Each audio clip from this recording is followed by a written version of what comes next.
En la convocatoria de esta semana se pone como título Una nueva etapa para la religiosidad popular en Valladolid. Por eso hemos pedido un corazón nuevo y un espíritu nuevo.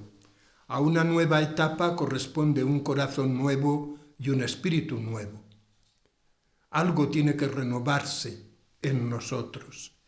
Y en nuestro caso, la renovación, tal como encajaría en esta charla, pues tiene que venir desde dentro. Un corazón nuevo y un espíritu nuevo. Creo que también nos hacen falta ese corazón nuevo y ese espíritu nuevo para entender bien y vivir mejor la espiritualidad cristiana. Aunque el título principal es Cómo vivir la espiritualidad cristiana en una cofradía, yo me he atrevido a ir un poquito más adelante y el subtítulo es Hacia una espiritualidad cofrade. Creo que nos toca más de cerca, porque el primero, aunque sí, nos toca totalmente de cerca, claro que sí, pero alguno pues podía quedarse en lo de espiritualidad cristiana, y eso es un tema amplísimo. No se trata solo de la espiritualidad cristiana, que es propia de todo bautizado, sino de una espiritualidad vivida como cofrade, asociado, hermanado a otros cofrades. Es lo que me atrevo a llamar espiritualidad cofrade. Pero tan pronto como hemos pronunciado las dos palabras, surgen varios interrogantes. ¿Hace falta una espiritualidad en estos tiempos de la supercomunicación? Cuando se afirma tanto lo personal, lo individual y la autoestima, ¿tiene cabida la espiritualidad cofrade? En estos tiempos de culto al cuerpo, a las apariencias, al ruido y a lo externo, ¿hay todavía lugar para la interioridad y el silencio? Y en todo caso, ¿por qué y para qué una espiritualidad cofrade? ¿No sería suficiente una vivencia normal de la fe cristiana? Habría todavía algunos interrogantes más. Por otra parte, es de todos sabido que la intención original al comienzo de las cofradías y hermandades de todos los tipos era la de asociarse para vivir con mayor intensidad y compromiso la fe cristiana. Esta intención fue formulada de diversas formas en los primitivos libros de regla y ha sido recogida en los actuales estatutos. Yo no conozco todos, por supuesto, pero si releéis los fines de la cofradía, de vuestra cofradía o hermandad, perdonadme, en adelante creo que vamos a, aunque yo todo el tiempo digo cofradías y hermandades, para que nadie piense que me estoy refiriendo solo a las cofradías penitenciales, pues en adelante vamos a usar solo la palabra cofradía, pero que sepamos que estamos hablando de cofradías y hermandades. Cofradías penitenciales, hermandades penitenciales, cofradías de gloria, hermandades de gloria, todas. Pues si releemos los fines, la vida espiritual que se pide o que se supone de los cofrades, la atención espiritual, que creo que prácticamente en todos los estatutos y sobre todo en el deseo de todas las cofradías y hermandades, pues está el de tener un, llamémoslo,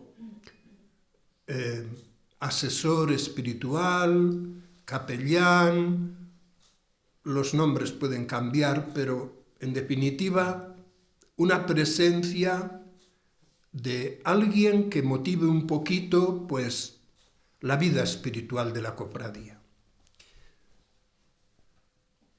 Me perdonáis, pero lo comparéis con lo que leéis en vuestros estatutos.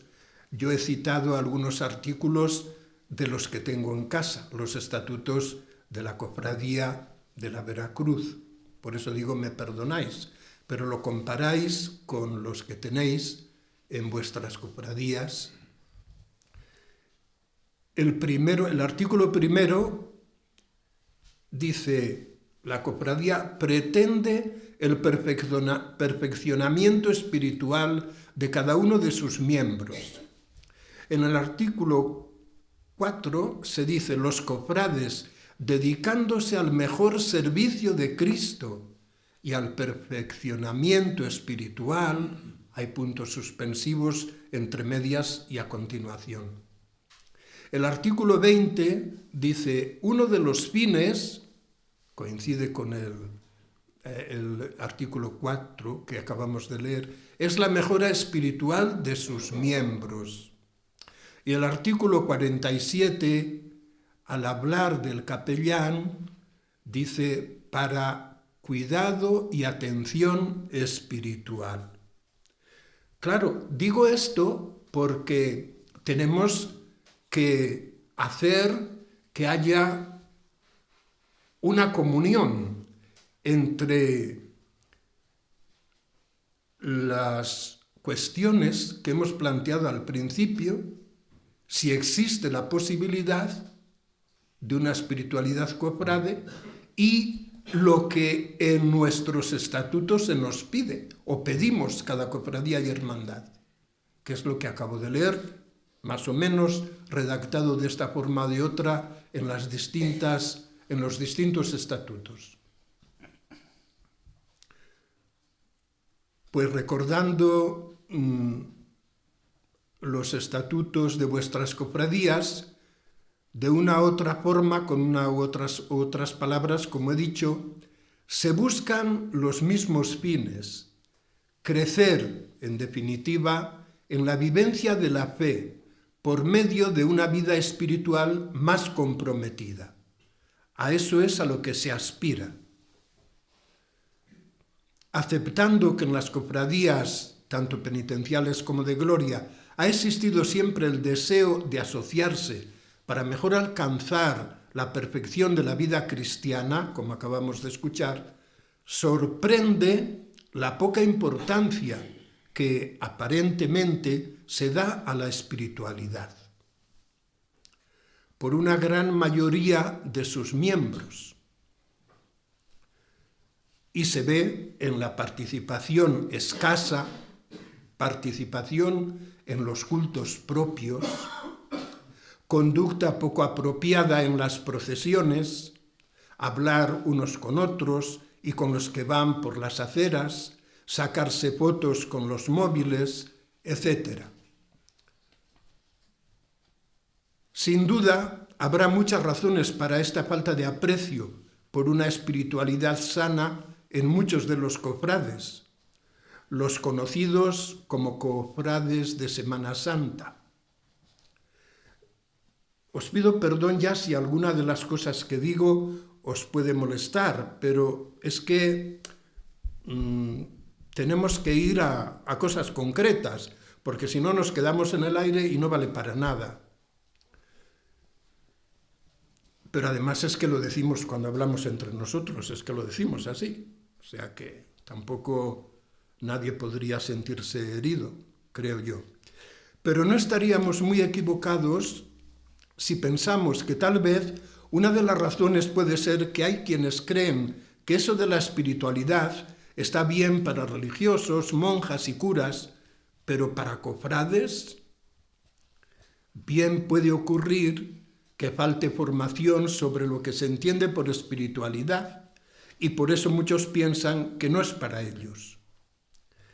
Desde luego no pretendo tratar el tema de la espiritualidad en toda su amplitud. Hay miles de páginas escritas sobre esto.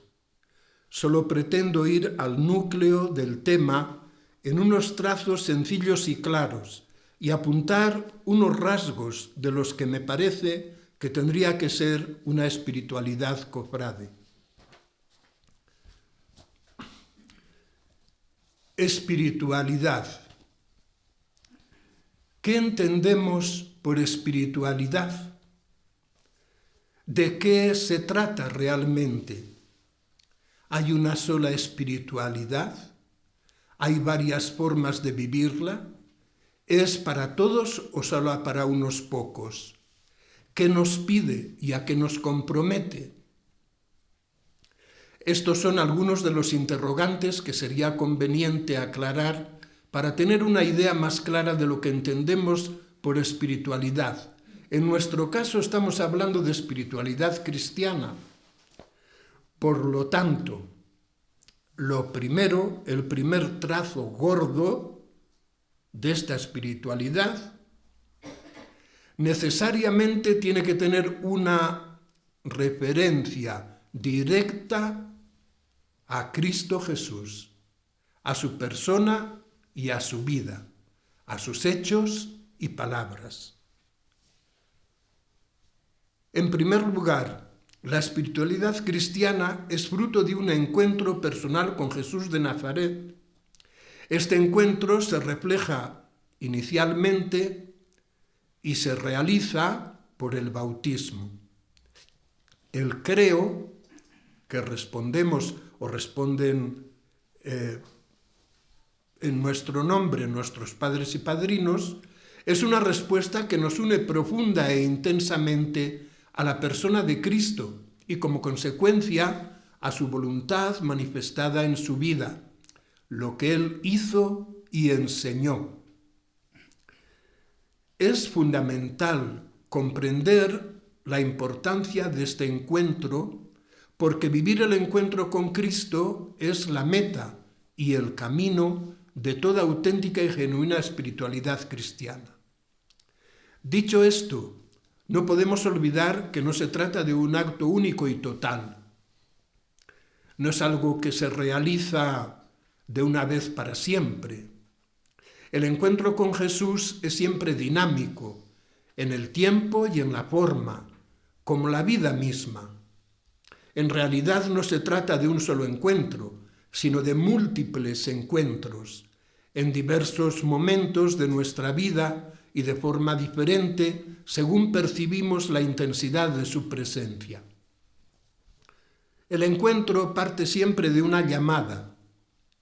Es la respuesta en la fe a aquella llamada de Dios: sed santos, porque yo soy santo.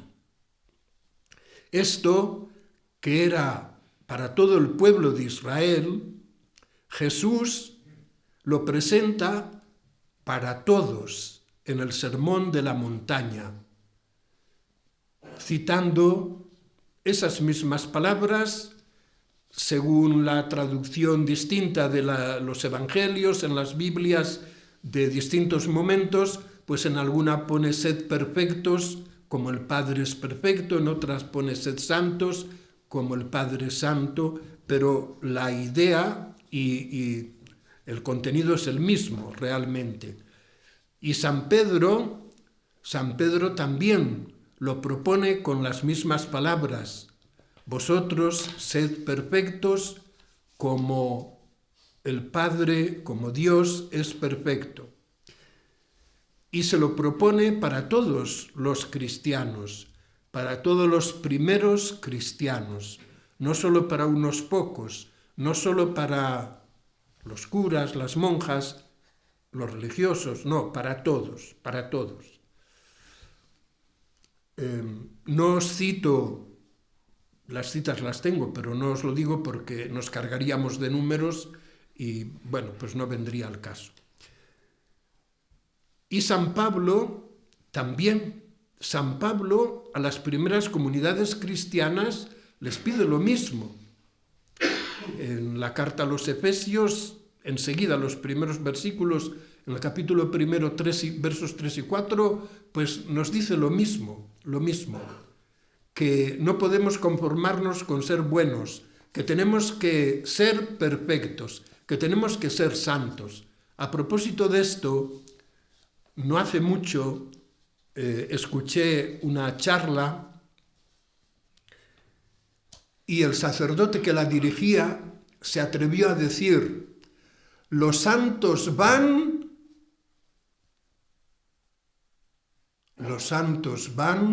al cielo. Qué cosa más obvia, ¿no? Nadie lo ha negado nunca. Pero lo que me extrañó fue lo siguiente: los buenos van al purgatorio. Por lo menos, porque Dios no nos ha llamado a ser buenos, nos ha llamado a ser santos. Cofrades, Dios nos ha llamado a ser santos. Y cuanto más cerca estamos de Él, de su servicio, cuanto más queremos acercarnos en este encuentro con Cristo, pues más se nos pide, más se nos urge el ser santos. El ser bueno no es suficiente. Nos pondrían un 4. Si marcaran nuestra vida, nuestros cuadernos, no es que ha sido una buena persona, 4. Un 4. No es suficiente. A nosotros se nos pide de 5,5, 6 para arriba. Lo otro no llega. Más cerca de nosotros, porque estamos hablando del Evangelio, de las cartas de los apóstoles, más cerca de nosotros el Concilio Vaticano II, que como recordáis comenzó en 1962 y terminó en 1965, claro, los más jóvenes que están aquí dicen, bueno, pero si yo ni había nacido.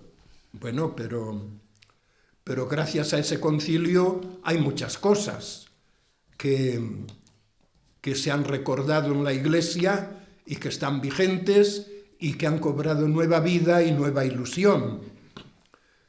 Pues el Concilio Vaticano II no solo afirma que todos, todo el pueblo de Dios, estamos llamados a ser santos, sino que abiertamente nos recuerda que no todos van por el mismo camino. Esto es importante. Recordáis que una de las preguntas era, ¿hay solo una espiritualidad cristiana? No todos van por el mismo camino. Además, también nos recuerda cómo tenemos que vivir nuestra llamada, o mejor dicho, las llamadas del Señor. Esto, al final os daré números, pero está no solo en la Constitución sobre la Iglesia, sino también en el decreto sobre el apostolado de los seglares, de los laicos. Pero es también una vocación universal en la Iglesia, vocación a la santidad de todos, pero como he dicho, con mayor título de nosotros, que queremos aspirar a la perfección, así lo ponen nuestros estatutos. Las llamadas de Jesús a seguirle fueron numerosas y diferentes. Él mismo afirma en más de una ocasión, muchos son los llamados, lo sabemos de memoria, y pocos los escogidos, ¿verdad? Lo sabemos de memoria. Seguramente el mismo Señor tuvo más de una experiencia de personas a las que llamó y no tuvieron suficiente fuerza como para seguirle. Todos recordaremos aquel episodio del joven rico, ¿verdad? Que estaba decidido a seguirle, te seguiré, pero después, cuando Jesús le dijo que tenía que dejar todo y dárselo a los pobres, y después ven y me sigues, pues bueno, le resultó muy difícil. En definitiva, no aceptó la llamada de Jesús. Sin embargo, pues hay muchas llamadas que sí que fueron aceptadas, lo sabemos también. Y algunas de las llamadas fueron a una persona, otras fueron a varias personas y otras a grupos. Pues de una persona recordamos a Pedro, recordamos a Leví, Mateo, recordamos a Natanael, recordamos a Pablo mismo. De varias personas, pues tenemos, por ejemplo, a los 4 hermanos, Pedro y Andrés, Santiago y Juan, junto al lago, y tenemos también pues a Andrés y Juan al principio, cuando están todavía con el Bautista y ven a Jesús, oyen al Bautista hablar del Cordero de Dios, van y siguen a Jesús. Maestro, ¿dónde vives? Venid y veréis. Y fueron con él, fueron. Y ese fue el comienzo de su deseo de estar con Jesús, aunque después fueron llamados, como he dicho, los 4 hermanos. Pero después también llama a grupos, a los 12, a los 72 discípulos que leemos en Lucas. Llama a grupos. Aparte de las llamadas generales, como hemos dicho, que se lo propone a todos los que le estaban escuchando en el monte, en el Sermón del Monte, que eran multitud. Pues esto lo traigo a colación porque algunos dicen, bastante tenemos ya con lo que podemos hacer cada uno por nosotros mismos. Bueno, eso sería si no te hubieras comprometido a nada más, pero todavía estarías llamado a la santidad por el hecho de ser cristiano y bautizado. Pero como Jesús ha llamado a grupos también, pues igual, digo yo, ha llamado a las cofradías, ha llamado a las órdenes religiosas, cada uno en su sitio, Ha llamado pues a los movimientos, a lo que se llama nuevos movimientos en la Iglesia. Ha llamado pues a órdenes y congregaciones y asociaciones, unas que se han extinguido, otras que han continuado en el tiempo. Digo esto porque después veremos lo importante que es la permanencia. Por lo tanto, si Jesús ha ido llamando de distintas maneras, podríamos decir, sin lugar a dudas y sin miedo a equivocarnos, que hay diferentes tipos de espiritualidad cristiana. No es una sola, hay diferentes tipos, y así contestamos a uno de los interrogantes. Ya hemos visto anteriormente, en esa llamada universal a la santidad, que no todos vamos por el mismo camino. Y a propósito, camino es otra de las formas de referirnos a la espiritualidad cristiana, de referirnos a la forma de seguir a Jesús, de vivir nuestro encuentro personal o comunitario con Él. En realidad, camino es la palabra que se usa al comienzo para referirse a los seguidores de Jesús. Cuando San Pablo en los Hechos de los Apóstoles pide cartas para ir a Damasco, no sé si lo recordáis o os suena, dice, para meter en prisión a todos los que siguen el camino. No se habla todavía, cuando San Lucas escribe los Hechos de los Apóstoles, no se habla de cristianos. El nombre de cristiano sabéis que vino más tarde, en Antioquía. fue donde por primera vez fueron llamados cristianos. Se habla del camino, y camino quería decir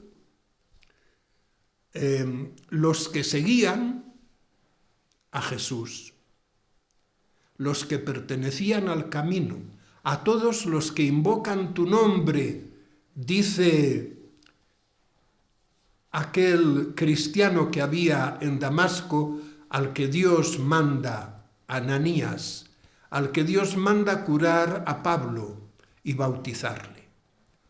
Le dice a Dios, pero ¿cómo voy a ir, Señor, si ha venido con cartas para meter en la prisión a los que pertenecen al camino, a todos los que invocan tu nombre?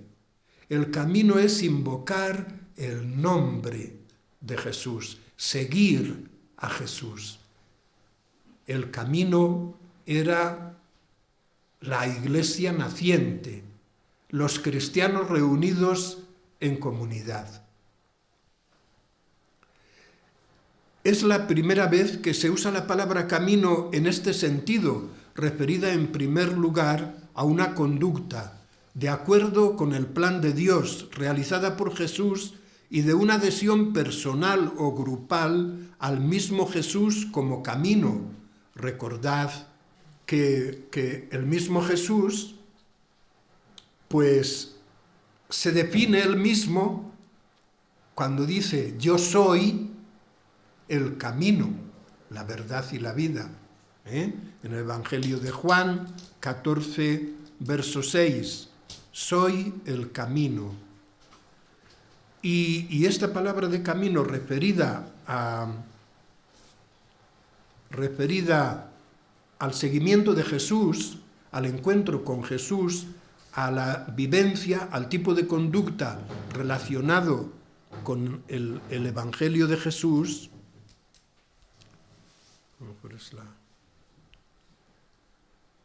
pues vuelve a aparecer hasta 4 veces más en el libro de los Hechos de los Apóstoles, siempre con el mismo significado de conducta, forma de dar culto a Dios, es decir, de espiritualidad.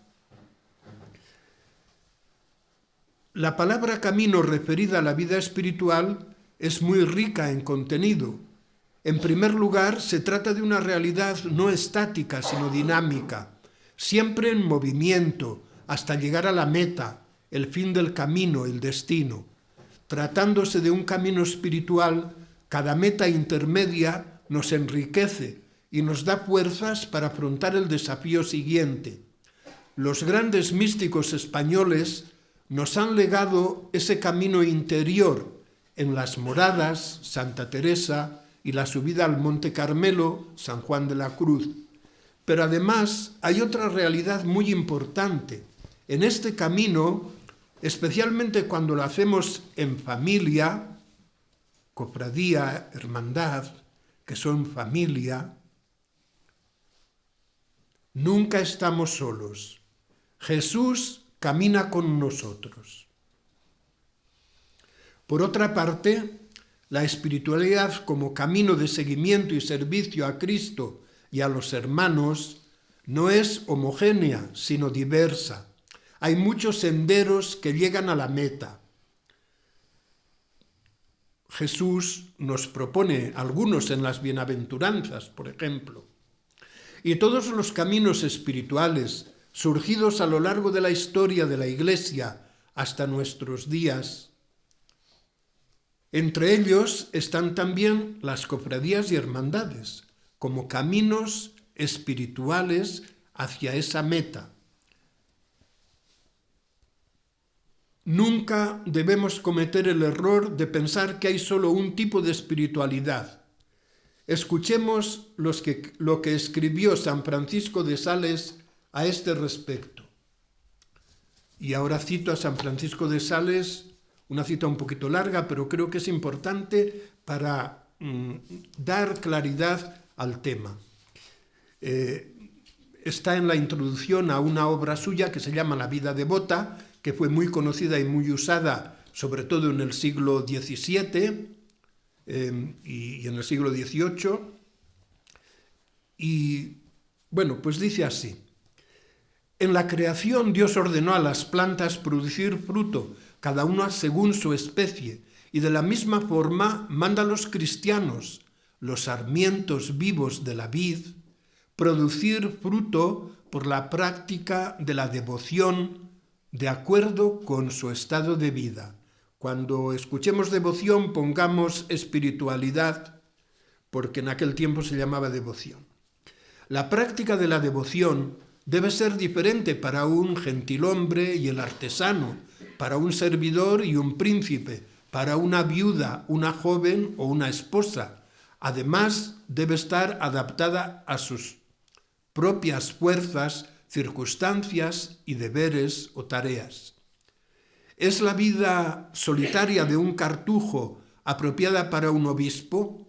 ¿Deberían los casados practicar la pobreza de un capuchino? Si los trabajadores estuvieran tanto tiempo en la iglesia como los religiosos, y si los religiosos tuvieran que atender tantas funciones pastorales como un obispo, tal devoción sería ridícula y causaría un desorden intolerable. Y sin embargo, cometemos con frecuencia este error tonto. La verdadera devoción nunca causa daño, más bien perfecciona todo lo que hacemos. Una devoción que no se ajusta al estado de vida de alguien es falsa sin duda. La devoción va más allá. No solo no causa daño a cualquier estado de vida, sino que lo adorna y lo embellece, hace que toda actividad sea más agradable y gozosa. Sostener que la vida en el ejército, por ejemplo, en un taller, en la corte, en la familia, es incompatible con la devoción, la espiritualidad, es no solo erróneo, sino una herejía. En estos estados de vida no se puede practicar una devoción puramente contemplativa, monástica o religiosa, pero estas no son las únicas formas de devoción. Existen muchas otras apropiadas para aquellos que viven en el mundo y que son capaces de conducirles a la perfección. Recordad, perfección es lo que buscamos en los estatutos. En cualquier situación que nos encontremos, no solo podemos, sino que debemos buscar y aspirar a la perfección. Y ahora damos el siguiente paso, hacia una espiritualidad cofrade. Ahora podemos ya comenzar a dar una respuesta, al menos aproximada, a lo que puede y debe llamarse espiritualidad cofrade.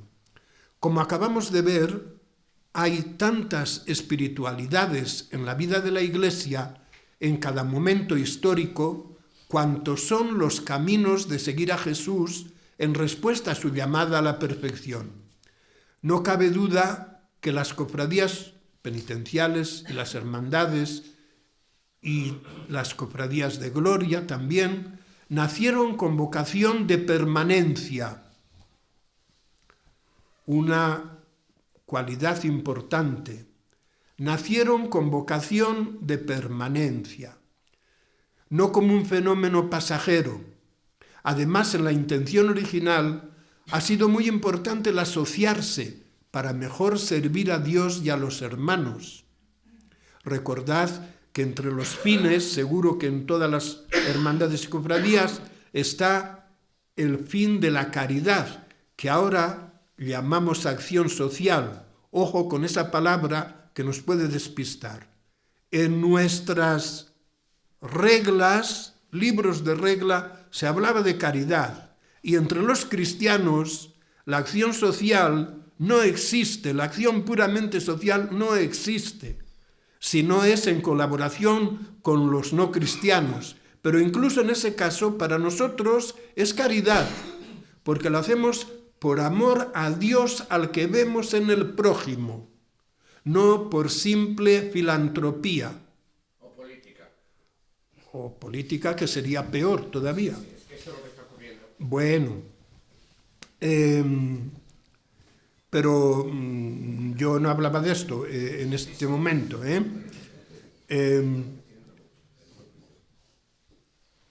Vamos a ver.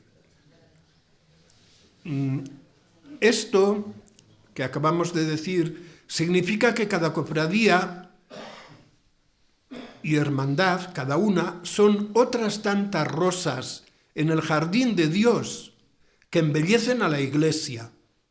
Son otros tantos caminos para llegar a la meta, que es la vida eterna. Es lo que nos propone Jesús. Cada cofradía y hermandad son parte de la gran familia del pueblo de Dios. Familia en camino y discernimiento es el tema fundamental de la pastoral diocesana de este año, junto con otros, pero en el que se pone mayor énfasis este año, familia en camino y discernimiento para buscar el camino. Camino que, como hemos visto, significa espiritualidad, seguimiento de Jesús. Pues se trata de la familia en la fe, que así la llama también San Pablo en la carta a los Gálatas. Es la principal prioridad de la familia diocesana y por tanto también la nuestra. Es muy importante que el vínculo de permanencia no se debilite o se rompa, sino que se fortalezca y consolide, pues forma parte de la espiritualidad cofrade. Sin una pertenencia viva y comprometida, es muy dudoso que pueda existir una verdadera espiritualidad cristiana y casi imposible vivir la espiritualidad cofrade. Las cofradías y hermandades se encuadran en el pueblo de Dios como fruto de la piedad popular y son en realidad otros tantos dones de Dios a su Iglesia como carismas, gracias particulares del Espíritu Santo. Por eso es sólo desde la fe que podemos y debemos entender la vida y actividad de toda cofradía. Vivir desde la fe la identidad de cada una de las distintas cofradías marca y a la vez distingue la espiritualidad cofrade, pues estamos viviendo nuestro propio carisma. Hablando de lo que conocemos, las cofradías existentes, la identidad de cada cofradía y hermandad viene señalada por el misterio o el momento especial de la vida de Jesús o de María o de los santos, en torno al cual nos hemos asociado para mejor vivir nuestra fe. Ese mismo misterio es el que colorea nuestra espiritualidad cofrade. No puede ser lo mismo necesariamente, pues una cofradía que tiene, por ejemplo, la Eucaristía como centro de su cofradía, que una Eucaristía que tiene, pues, por decir algo, las 7 palabras, a Cristo en la cruz. Pues no, la espiritualidad no es exactamente la misma, no puede ser. El coloreado de la espiritualidad, porque siempre tiene que ser el seguimiento de Jesús, con la intención de llegar a la santidad, pero el coloreado se lo da el misterio que celebra nuestra cofradía, el que es el santo y seña de cada cofradía o hermandad. Eso es lo que colorea nuestra espiritualidad, lo que la distingue del resto de las espiritualidades cristianas en general y de las demás espiritualidades cofrades, porque hay que hablar en plural.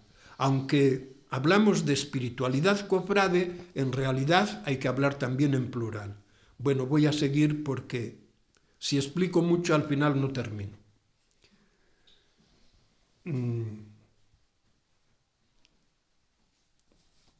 Es también el don del Espíritu, el que se nos ha dado, el don, la gracia, el carisma, y como tal hemos de vivirlo.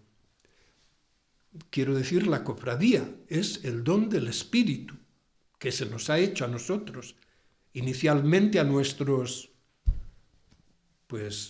tatarabuelos, o más todavía. A continuación propongo unos rasgos que nos identifican en nuestra espiritualidad cofrade. Acabamos de ver que toda espiritualidad es un don del Espíritu Santo. Por eso, el primer rasgo es una espiritualidad cofrade, es la vida en el Espíritu. Podemos referirnos a la carta a los Gálatas en el capítulo 5, donde se nos habla de la vida en el Espíritu. Vida intensa de fe. Sin fe no hay espiritualidad. El segundo rasgo, la riqueza de la diversidad, no debe suponer ningún tipo de problema, pues todos los carismas son complementarios. Todas las gracias, cada cofradía es una gracia, pues todos los carismas, todas las gracias son complementarias y su función es siempre la edificación de la Iglesia. Este sería otro rasgo de la espiritualidad cofrade, vivir la unidad en la diversidad. Ayer nuestro arzobispo don Luis lo llamó comunión de las cofradías. Vivir la unidad en la diversidad. De eso habló mucho San Pablo. En la primera carta a los Corintios, desde el capítulo 12 al 14, explica todo lo de los carismas. Esto quiere decir que en una auténtica espiritualidad cofrade no caben ni la envidia ni la oposición. El amor a la cofradía o hermandad es otro rasgo de la espiritualidad cofrade. Esto supone varias cosas. Primero, conocer bien la propia cofradía o hermandad, sus fines, la historia y el presente. También supone, 2, respetar todos los símbolos y signos propios de cada cofradía o hermandad, desde el hábito y la medalla a nivel personal hasta todos los demás modos de representación o de representar a la cofradía, como pueden ser los guiones, etc. Y especialmente nuestras imágenes, que se convierten para el cofrade en una experiencia real del encuentro con Cristo, que, como ya se ha dicho, es siempre el centro de toda espiritualidad cristiana. Además, el amor a la cofradía supone colaborar voluntariamente en todas las tareas propias de la cofradía. Así vivimos el amor a Dios y a los hermanos, dando nuestro tiempo, poniendo nuestras cualidades y habilidades al servicio de la cofradía o hermandad para crecer en perfección. El testimonio cofrade es otro rasgo, y ciertamente no el menos importante. Rasgo de una auténtica y sana espiritualidad cofrade. El testimonio de la presencia. Por eso es tan importante la participación en todos los actos de culto organizados por las cofradías y hermandades, y de un modo especial en las procesiones, vividas desde la fe. De otra forma, dejan de ser testimonio y se convierten en simples desfiles culturales. Este testimonio cofrade vivido desde la fe se convierte en evangelizador.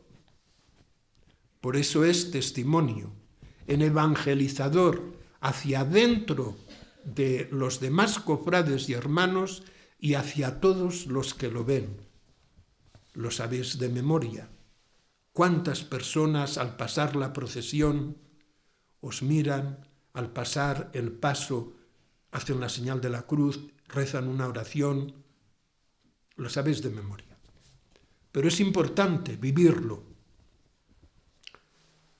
Todos juntos y cada uno deben ser testigos de Cristo resucitado y alimentar al mundo con los frutos del Espíritu y difundir en el mundo el espíritu de las bienaventuranzas. Bueno, eso se nos dice en el Vaticano II, se nos dice también en otro documento, Gaudete et Exsultate, la santidad es para todos, que lo citaré después. Bueno, y voy terminando, porque ya es hora. Haciendo mío el encargo que nos hace el padre Daniel Cuesta Gómez, jesuita, en su libro La Esencia, publicado en el 2019, en las páginas 212 y 213, donde a modo de conclusión, dice: creo que la mejor manera de hacer que nuestra Semana Santa no pierda su esencia es ayudarla a conservar su raíz cristiana y su entraña devota. Una vez salvado este tesoro, que es su esencia cristiana, podemos después caer en la cuenta de la belleza de la Semana Santa, etcétera, etcétera. El tesoro de su esencia cristiana.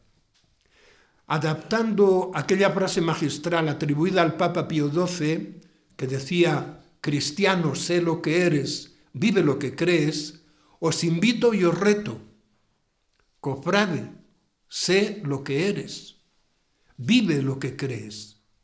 Sé un buen cofrade y vive como tal, siendo testigo creíble de tu fe, y así atraerás a otros. Ayer también nos lo dijo don Luis. Hay que atraer a nuevos cofrades. Así atraerás a otros a vivir lo que tú vives. No descuidemos la formación permanente para que nuestra espiritualidad cofrade goce de buena salud y siga creciendo. Para terminar, ahora sí que de verdad, me atrevo a poneros deberes para seguir avanzando en el conocimiento de la espiritualidad cofrade. El primer deber es que repasemos la Constitución sobre la Iglesia del Vaticano II, la que en latín se llama Lumen Gentium, especialmente los capítulos 4 y 5, de los números 30 al 42, y el decreto sobre apostolado de los laicos, de los seglares, todo él, porque nos harán mucho bien. Segundo deber, la exhortación apostólica Gaudete et Exsultate, alegraos y regocijaos, que habla sobre la universalidad, la llamada universal a la santidad, que fue publicada por el Papa Francisco en el 2018, no es de hace mucho tiempo. Y en tercer lugar, la última, Desiderio Desideravi, que es una carta apostólica cortita, es la más corta de todo lo que he citado, sobre la formación litúrgica del pueblo de Dios, que me parece fundamental para nuestra propia espiritualidad. Necesitamos una formación litúrgica sólida, si no, estaremos cojos en nuestra vida espiritual. Esta última es de junio de este año, de junio del 2022, o sea que es recientita, todavía caliente. Sí, el 29 de junio, de San Pedro y San Pablo.